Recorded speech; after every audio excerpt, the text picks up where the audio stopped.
صباح الخير يا صباح السعادة والسكر الزيادة، صباحكم زي اللبن الحليب. ازيكم يا حلوين؟ ان شاء الله يا رب تكونوا بخير دايما. تعالوا نصلي على الحبيب قلبنا يطيب، واللي يصلي على الحبيب ابدا لا يخيب. نهاركم سعيد ان شاء الله، ربنا يجعل يومكم النهارده مليان بالحب والخير والتفاؤل والامل وراحة البال. ما تنسوش تدعوا لابويا والامي موتانا اجمعين يا رب العالمين. وحشتوني طبعا، وحشتوني وحشتوني وحشتوني، وكمان مرة وحشتوني. ان شاء الله ما تحرم منكم ابدا.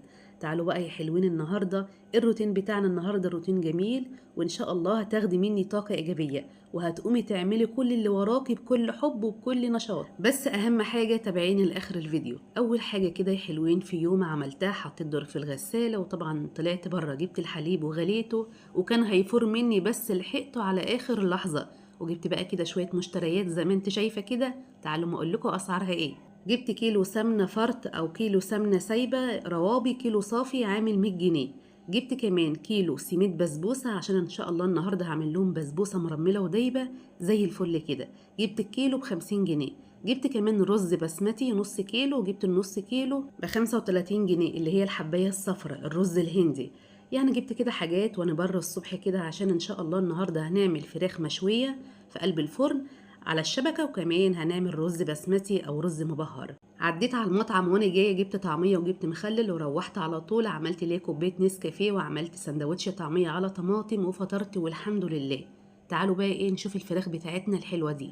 دول فرختين مسكتهم نضفتهم كويس جدا وشلت منهم اي زفاره، وبعد كده نقعتهم بقى في شويه دقيق وميه وملح وليمون، وقطعت فيها طماطميه. طبعا يا جماعه الطماطميه دي بتشيل اي زفاره من الفراخ نهائي. كانت ست الله يرحمها بتعملها كده، وكانت امي برضو. وساعات بشق الطماطميه كده نصين، واحط نص الطماطميه في شويه ملح وفلفل اسود، واجيب بقى ايه حته فرخه كده، وادعك الطماطميه في قلب الفرخه. يا سلام، كده الفراخ تبقى ريحتها زي الفل وما فيهاش ريحه زفاره نهائي، بتبقى ريحتها حلوه قوي. زي ما انت شايفه طبعا بعد الفراخ ما اتنقعت مسكتها بقى تحت الميه كده، شطفتها كم مره لحد ما بقت فله. تعالوا بقى نعمل التتبيله بتاعه الفراخ المشويه. حطيت هنا في الخلاط حوالي بصله كبيره او بصلتين، وكمان طماطمتين، وكمان قرنين فلفل اخضر على احمر، وكمان معلقه صغيره من التوم المفروم او فصين توم. بعد كده حطيت علبه زبادي، وكمان بقى حط التوابل اللي انت حباها. انا حطيت شويه ملح، فلفل اسود، كزبره ناشفه، زعتر، بابريكا، جنزبيل، حطيت كمان رشه من جوز الطيب، بهارات فراخ طبعا اي بهارات انت بتحبيها حطيها. كمان عصرت هنا ليمونتين، وحطيت في الاخر كده ايه قشره بس في الخلاط عشان بتدي نكهه للفراخ حلوه قوي. وكمان حطيت حوالي معلقتين زيت او 3. بعد كده احط حوالي نص كوبايه ميه او كوبايه ميه عشان التتبيله الحلوه دي تنضرب معايا على طول. انا كنت نسيت، وبعد ما حطيت الشفشق في الخلاط حطيت ميه تاني. بس بصي بقى، يعني انا عايزه الخلطه دي يعني خشنه شويه. انا ضربتها يا دوبك بس ضربه على طول، وقمت ايه موقفه على طول، يعني عايزاها خشنه. بعد كده حطيت بقى التتبيله بتاعتنا الحلوه دي في قلب الطبق. بصي انا عايزاها كده. انت بقى لو عندك كبه تقدري تعمليها في الكبه التتبيله دي، لكن انا عملتها في الخلاط عشان الناس اللي ما عندهمش كبه، وانا بحب اعملها في الخلاط الصراحه. هنا بقى الفراخ اللي انا غسلتها كويس تحت الحنفيه ما شاء الله، حطيتها في مصفى عشان تصفي الميه اللي فيها كلها. جبت بقى ايه الورك كده، فتحته فتحتين من فوق ومن تحت، وكمان الصدر فتحته برضو فتحه من عند الكتف ومن تحت، عشان ادخل التتبيله في قلب الفراخ من جوه، بتبقى طعمها جميل وريحتها زي الفل. وفي نفس الوقت عشان انا هشويها في قلب الفرن عشان برضو ايه تستوي معايا على طول. الفراخ دي يا جماعه الفرخه حوالي 2 كيلو او 2 كيلو وتمنه. تمام، دول فرختين بس. طبعا مش هعمل الفرختين، انا هعمل فرخه بس او فرخه وربع. تمام. طبعا انا بدخل التتبيله بقى في قلب الفتحات، وكمان حطيت تحت الجلد. انا عملت اول حاجه الفراخ بحيث ان انا اسيبها شويه في التتبيله. كل ما تسيبيها شويه في التتبيله كل ما تشرب منها، وكمان تبقى طعمها حلو، وفي نفس الوقت برضو ايه تستوي على طول. والله وساعات لما بكون مستعجله انا بتبلها من هنا واشوها من هنا، على حسب وقتي يعني. خلاص كده يا حلوين، تبلت الفرختين ما شاء الله، ونقلتهم في طبق واسع شويه عشان الطبق اللي انا كنت بعمل فيه كان ضيق. وبعد كده ايه دخلت الفراخ في التلاجة عشان الجو حر. طبعا انا عامله التتبيله دي لفرختين، فانت لو هتعملي فرخه واحده لكل فرخه طبعا بصلايه، طماطمايه، ليمونه، فص توم او فصين توم، يعني لكل فرخه حاجه واحده، لكن انا حاطه من كل حاجه اتنين بحيث ان دول فرختين. تمام. كان عندي بقى حلتين، حلة كبيرة وحلة صغيرة، مسكتهم غسلتهم، وكان عندي برضو طبقين غسلتهم ومسحت بقى الرخامة كده. طبعا كل الحاجات دي انا عملتها من ورا الكاميرا عشان بس ايه الفيديو ما يطولش عليكم وما تزهقوش، لان في ناس بتبقى عاملة باقات وفي ناس برضو ايه بتشحن كم مرة في الشهر، فيعني ايه بكون رحيمة اهو بكون رحيمة معاكم. والحمد لله خليت الدنيا زي الفل حواليا، لان التتبيلة بتاعت الفراخ برضو ايه بتدهول الدنيا وبتدهول الرخامة. وهنا بقى ايه غسلت الحلتين بتوعي ما شاء الله، خليت الحلل بتوع زي الفل. يا سلام كده لما الحله كده تكون بتنور كده بتلضي زي الفضه، الواحد بيفرح والله. تعالوا بقى ايه نعمل البسبوسه بتاعتنا على طول. دول كيلو يا جماعه سميد بسبوسه. السميد ده ناعم، يعني في منه خشن وفي منه ناعم، بس الناعم احسن بيكون احلى في البسبوسه. حطيت كمان معلقتين كبار من جوز الهند، وده اختياري، لو مش حابه تحطيهم ماشي بلاش. حطيت كمان معلقه كبيره من البيكنج باودر، عشان البيكنج باودر بينفس البسبوسه، يعني بيخليها منفسه هشه كده وحلوه. كمان حطيت ذره ملح بسيطه جدا، وقلبت بقى كل الحاجات الحلوه دي كلها مع بعض. قلت اجهز الصينيه الاول ادهنها كده سمنه، وادهن الجوانب سمنه عشان لما اعمل البسبوسه احطها على طول في قلب الصينيه. بس الصينيه دي بعد ما حطيت فيها البسبوسه حسيتها ان هي كبيره سيكه او كبيره سنه، يلا مش مشكله. هنا بقى الكيلو يا جماعة، كيلو البسبوسة خد مني كوبايتين سمنة، وخدوا مني يعني قولي كوبايتين حليب. لكل نص كيلو بسبوسة كوباية سمنة، كوباية الا ربع حليب أو كوباية حليب على حسب البسبوسة، لأن في سميد بياخد سوائل وسميد لأ، زي الدقيق بالظبط. بعد ما حطيت السمنة على السميد قلبت بقى السميد كده مع السمنة لحد ما شرب السمنة. كان عندي بقى علبتين زبادة حطيتهم، واحط كمان كوباية حليب، وطبعا هلف في السميد بالمعلقة أو بإيدي. لو لقيتها محتاجة كمان حليب هحط شوية حليب. زي ما قلت لكم كيلو السميد خد مني كوبايتين سمنة وخد مني كوبايتين حليب. ومتقلبيش كتير في سميد البسبوسة عشان ما تعملش عرق، لان البسبوسة برضو لو اتعجنت كتير بتعمل عرق وبتنشف. هنا لقيتها برضو محتاجة شوية حليب، حطيت هنا شوية حليب برضو لحد ما شاء الله بقت معايا عجينة لينة تمام، يعني تتفرد معايا بكل سهولة. فردتها بقى في الصينية كده. وطبعا لو انت حابة بقى ايه تسوي الوش كده، تقدري تدهني ايديكي بس بشوية مية صغيرين وتساوي البسبوسة او وش البسبوسة من فوق. حطيتها طبعا على فرن سخن والنار تكون متوسطة وعلى الشبكة اللي في النص. واول بقى ايه ما الجوانب تحمر، طبعا انت بتطفي من تحت وتشغلي الشوايه لونها ياخد لون احمر من فوق. وهكتب لكم برضو مقادير النص كيلو في صندوق الوصفه عشان ايه تاخدوا المقادير مظبوطه. هنا بقى كنت عملت الشربات عشان انا عامله كيلو سميد بسبوسه، فطبعا انا مزوده الشربات. لكل كوبايه سميد بسبوسه يا جماعه كوبايه ميه. طبعا الكيلو عامل 6 كوبايات، نص كيلو سميد بسبوسة عامل 3 كوبايات، فدول 6 كوبايات مية على 3 كوبايات ونص سكر، وعصرت فيهم ليمونة وسبت بقى الشربات يغلي حوالي 7 دقايق. وفي الاخر حطيت حته سمنه بلدي كده صغيره وكمان كيسين فانيليا وغلوه وطفيت على الشربات. اهم حاجه لما تحط الفانيليا ما تخليش الشربات يغلي تاني عشان الفانيليا ما تمررش، احنا بس بنحط الفانيليا في الاخر. بعد كده ايه طفيت عليه.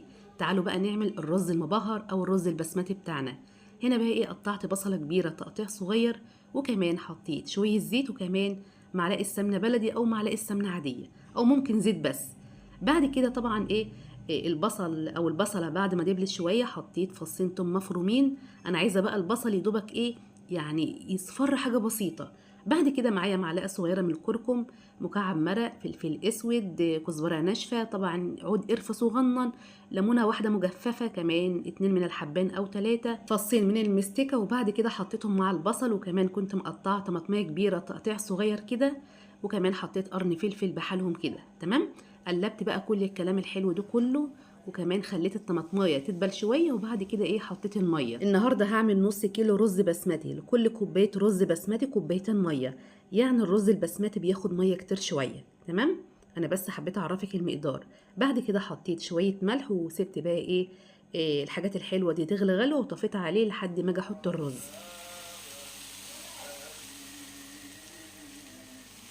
بعد كده يا حلوين طبعا طلعت البسبوسه من الفرن وهي سخنه، والشربات برضو سخن، يعني الشربات رجعت بس ايه سخنته تاني، الاتنين سخنين ما شاء الله. حطيت بقى كل الشربات، يعني حطي كل الشربات ما تخافيش، انت هتحسي ان البسبوسه لسه ما شربتش الشربات، بس بعد كده هتشرب الشربات براحتها خالص وما تقلقيش. ولازم البسبوسه تاخد كفايتها من الشربات عشان تكون طريه. بعد كده غطيتها بقى شويه عشان تكون طريه معايا. ركنتها بقى على جنب لحد ما نشوي الفراخ. تعالوا بقى ايه، جبت بقى صينيه حطيت فيها ورق حراري وجبت الشبكه دي عشان هشوي فيها الفراخ. طبعا دهنتها من فوق ومن تحت شويه زيت عشان الفراخ لما تشوي واجي اطلعها من الشبكه ما تلزقش في قلب الشبكه. ما شاء الله. طبعا حطيت الفراخ اهو، حطيت فرخه وربع تمام. قلت اما ازود ربع كمان لعل وعسى، يعني حد يجوع كده، حد يجوع بالليل، حد عايز ياكل تاني، يبقى في ربع زياده. تمام.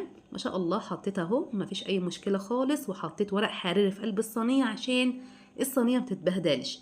وقفلت الشبكه عادي خالص. وبعد كده ايه، حطيتها في قلب الفرن. تمام. حطيت بقى الصينيه بالشبكه بالعرض عشان لو حطيتها بالطول الايد طبعا هتطلع لبره بتاعه الشبكه ومش هعرف اقفل باب الفرن. فانا حطيت الشبكه كده ايه بالعرض. وطبعا النار تكون متوسطه، يعني ما تكونش عاليه قوي ولا واطيه قوي، يعني تكون متوسطه. وطبعا انا نزلت الشبكه على اول درجه من تحت.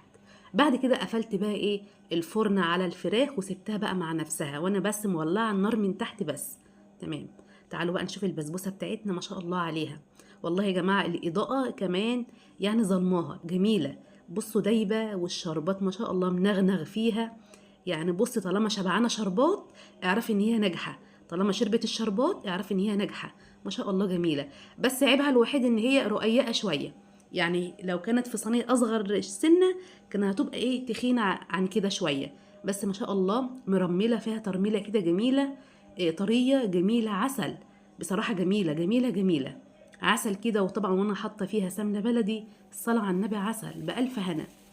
طبعا يا جماعه الفراخ بتاعتنا ما خدتش مني حوالي ساعه ونص في الفرن.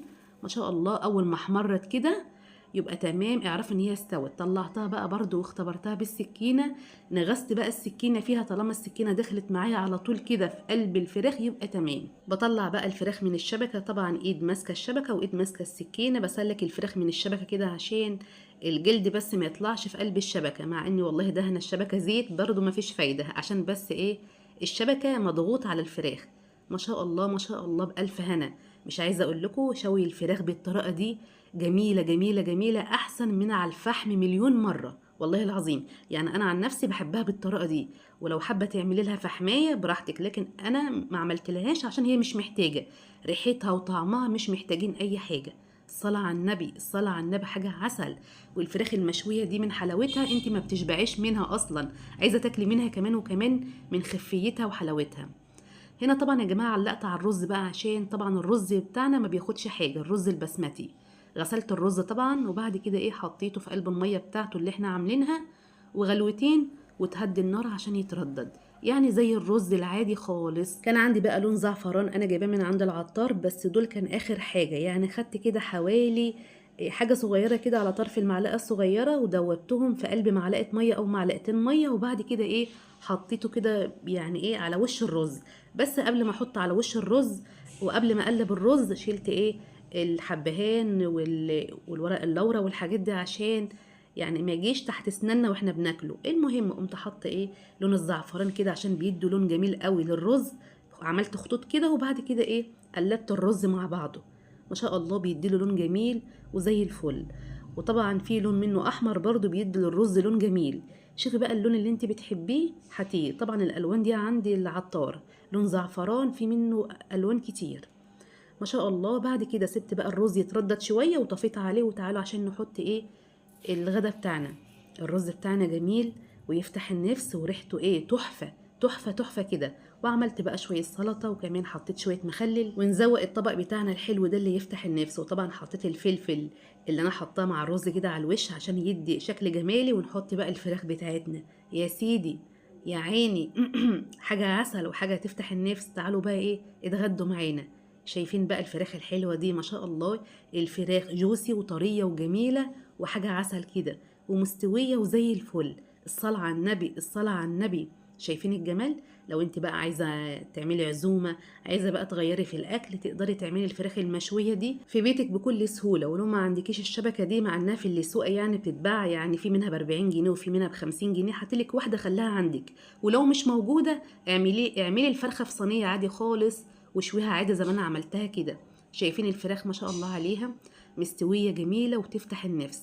تعالوا بقى اتغدوا معانا يا حلوين، وما حبيتش اطول عليكم النهارده. اتمنى من كل قلبي ان فيديو النهارده يكون خفيف عليكي واستفدت منه وطلعت منه حتى ولو بفكره بسيطه قد كده. اتمنى كمان تعملي اشتراك في القناه وكمان لايك. مع الف سلامه حبايبي، هتوحشوني.